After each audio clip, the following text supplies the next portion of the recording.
Et si la Saint-Valentin n'était pas seulement une fête des couples, des fleurs et des messages rapides, mais une fête spirituelle profondément liée à l'histoire chrétienne? Et si derrière cette date souvent réduite à une célébration commerciale, se cachait un message puissant sur l'amour vrai, l'engagement et le don de soi? Le 14 février porte le nom d'un homme de foi, d'un témoin discret mais courageux, dont la vie rappelle que l'amour, dans sa dimension la plus profonde, est un acte de fidélité et de sacrifice. Alors qui était réellement Saint Valentin? Saint Valentin était un prêtre chrétien vivant au IIIe siècle, à une époque où les chrétiens étaient persécutés. Selon la tradition, il célébrait des mariages chrétiens en secret, malgré les interdictions de l'empereur. Son engagement lui coûta la vie. Il fut arrêté, emprisonné, puis exécuté pour sa fidélité à sa foi et à sa mission. Derrière cette histoire se dessine un message fort. L'amour n'est pas seulement un sentiment passager, mais un choix, un engagement, parfois coûteux, toujours profond.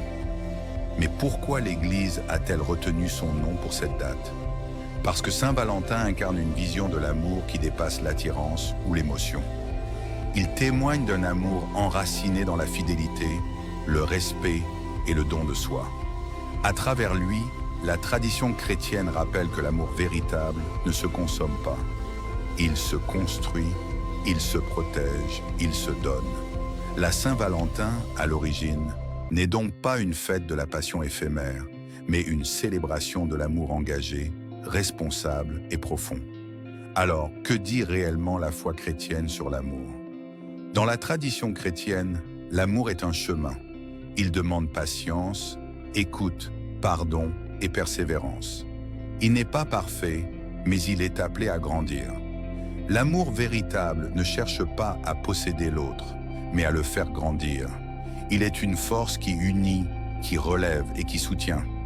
La Saint-Valentin, dans sa dimension spirituelle, rappelle que l'amour est un acte quotidien, fait de choix simples et parfois exigeants. Mais cette fête ne concerne-t-elle que les couples? La réponse est non. L'amour chrétien ne se limite pas à la relation amoureuse. Il s'exprime aussi dans l'amitié, la famille, la solidarité, la fidélité aux engagements pris. Saint Valentin nous rappelle que chacun est appelé à aimer, quelle que soit sa situation de vie. L'amour est une vocation universelle qui se vit de multiples manières, dans le respect et la sincérité. Alors, comment vivre la Saint-Valentin autrement aujourd'hui? Plutôt que de la réduire à une obligation sociale, cette fête peut devenir un temps de réflexion. Elle invite à se demander « Comment j'aime? Suis-je fidèle dans mes relations? Est-ce que je prends soin de ceux qui me sont confiés ?» Elle invite aussi à guérir certaines blessures, à renouer le dialogue, à poser des gestes vrais plutôt que des apparences. Mais, que nous enseigne Saint Valentin sur le courage et la foi?